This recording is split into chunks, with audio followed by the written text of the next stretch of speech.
Good morning, everyone. Bucks County District Attorney Jen Schorn. Before we begin, I would like to introduce the team behind me. Chief of County Detectives from my office, Detective Gregory Beidler. To his right is Chief of Special Victims, Kristen McElroy from the Bucks County District Attorney's Office. Detective John Beck from the Middletown Township Police Department. Detective Nick Moffitt from the Newtown Township Police Department. Assistant District Attorney David O'Byrne from my office. And finally, Chief Joseph Bartarillo from the Middletown Township Police Department.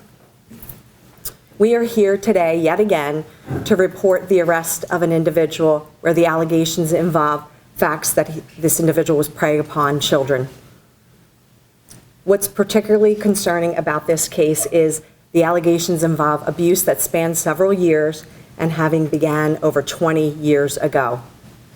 49-year-old piano instructor Timothy Shay from Plumstead Township was arrested for several counts of indecent assault involving children under the age of 13 and for corruption of minors.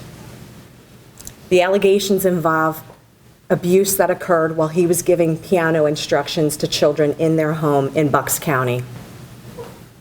He was arraigned on February 14th, where he faces charges 4 counts of indecent assault of children less than 13 and corruption of the morals of minors. All of the boys in this case were incredibly young, the youngest being just 5 years old when the sexual abuse occurred. What is equally as concerning is the fact that the abuse for all 4 victims occurred on multiple occasions. One victim describes having been victimized 30 to 50 times, while under the guise of receiving piano instructions. We praise all of the victims for disclosing their abuse, and we praise the mandated reporter who initially provided the cyber tip to Detective Beck and the work that the law enforcement on this case has done. That is why Bucks County remains a safe community. We will not abide by sex offenders using our children for their own deviant sexual gratification. It's the work of the men and women behind me that provide that assurance that we will seek out every predator and hold them accountable. I commend the investigative work. Again, I commend the victims and I commend the community, but it is most important now we need your help. We need the public's help. This individual was teaching lessons as recently as a week ago. So we have concerns that there may likely be more victims. So it's very important that anyone who has information to please provide that information to Detective John Beck of the Middletown Township Police Department to the numbers provided. Again, anyone with information, we encourage you to come forward and we thank you for your support in what this team does to protect our community. I'm going to turn it over to Chief Joseph Bartarillo.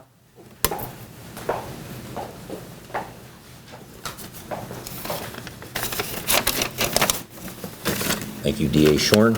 Good morning, everyone. I'm Chief Joe Bartarella of the Middletown Township Police Department.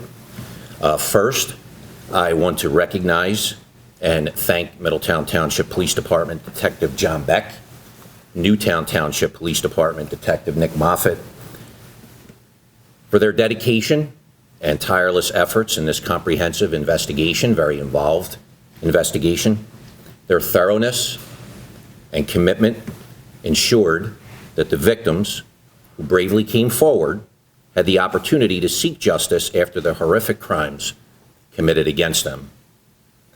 I also want to extend my gratitude to all the police departments across Bucks County who worked alongside Detectives Beck and Moffitt throughout this case, as well as DA Schorn and the Bucks County District Attorney's Office. A special thank you to both Assistant District Attorneys here today, Kristen McElroy and David O'Byrne, for their relentless pursuit of justice in this case. This arrest is an important step forward, but our work is not done. If there are any other victims, no matter how long ago these crimes took place or where they occurred, we want to hear from you. Your voice matters. You will remain anonymous throughout the process, and we will do everything in our power to support you and pursue justice on your behalf. Given the pattern of abuse we've uncovered, we strongly believe there may be other victims. If you or someone you know was harmed by this individual, please come forward. contact the Middletown Township Police Department or the Bucks County District Attorney's Office. To the survivors who have already come forward, you have shown incredible strength, and we commend your courage. This case serves as a reminder that justice has no expiration date. We remain committed to seeking accountability for those who prey on the vulnerable. So if there are any questions, because it's in the prosecution stage at this point, I'm going to refer all questions to the District Attorney's Office. Thank you. Chief. This case seemed to come together pretty quickly with the number of victims. I guess how did the Atkins and the DA's office track down 4 victims so quickly? Excellent police work. You know, I think we've proven in the past that we will breathe new life into cases even if they're decades old. And we know based on the allegations here that the crime stemmed 26 years ago is when the first offense was alleged to have occurred. And so it's thanks to the work of these individuals behind me. Can you speak to the idea of the mandated reporter who comes forward and starts it? I'll speak in very general terms, but individuals by operation of law who interact with other individuals are mandated to report allegations of child abuse, whether it's sexual or physical, and it does not, as Chief Bartolo said, expire. So an individual mandated reported this about one of the victims, and all of the victims subsequently came forward. And what's really important to note is the 2 victims from Middletown don't know the 2 victims from Newtown Township, yet their account of their victimization is so eerily similar, and that it speaks volumes as to what occurred and the pattern. How old are these folks now, these 4? They're adults. They're adults now. Young adults? They're adults, mature. I mean, it's hard to kind of, you're young maybe, so yes, they're all adults, and just by doing the math, they were young children when it occurred, and adults now, having disclosed.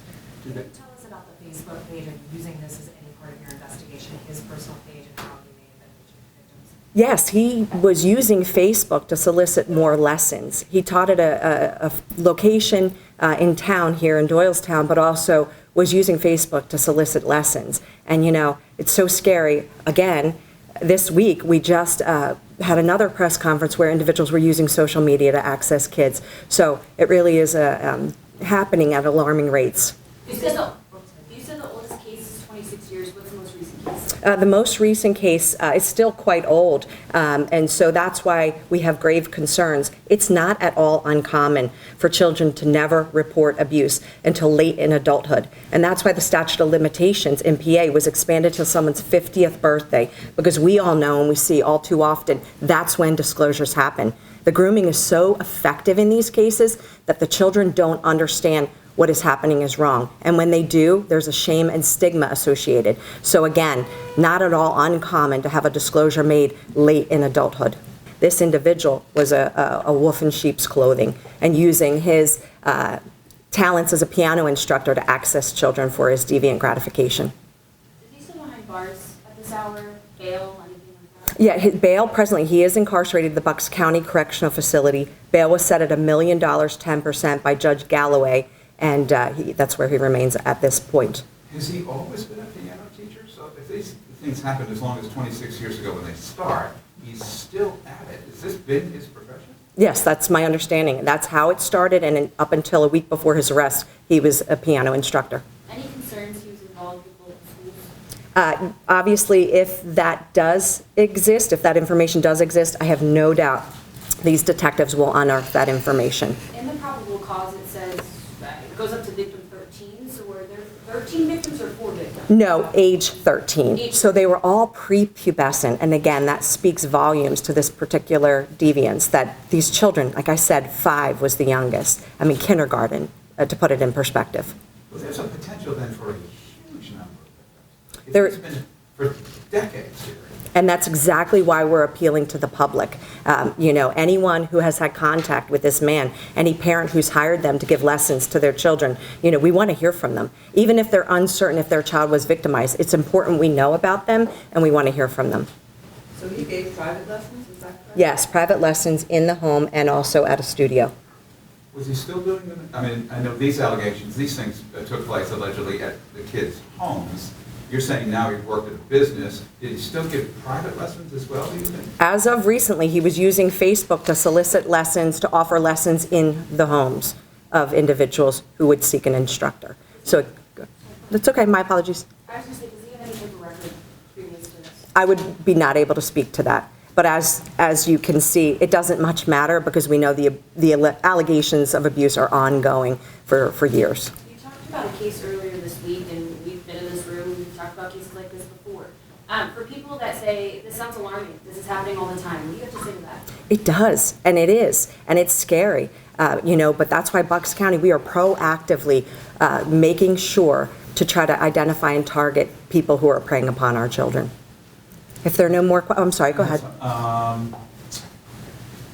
So you said that the adult victims, all adults now, all come forward, alleged victims all come forward. Do they come forward after you reach out to them, once you get the mandated reporter, or do they know each other enough so that they all come forward? I'm going to be a little general as to that answer at this juncture since the investigation is still pending.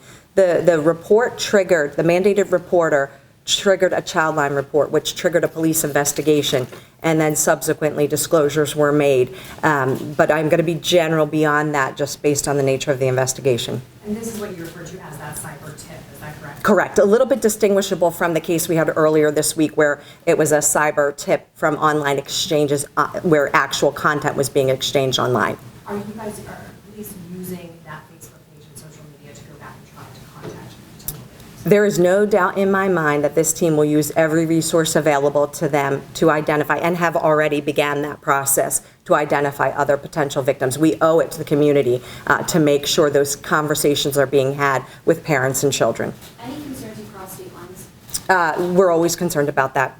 My first case as a child abuse prosecutor was a piano teacher who crossed multiple county lines, and we consolidated prosecution, so we will always be aware and concerned for that.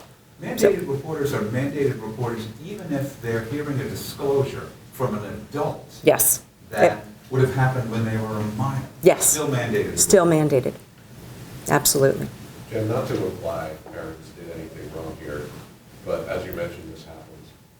What's your advice to parents, especially with something like music where there's not background checks like coaches or teachers?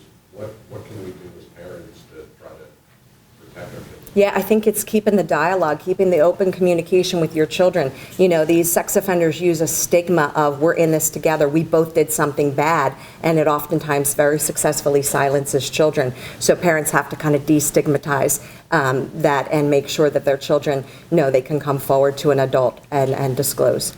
So thank you all, I appreciate it. If there's no further questions, thank you, have a good day.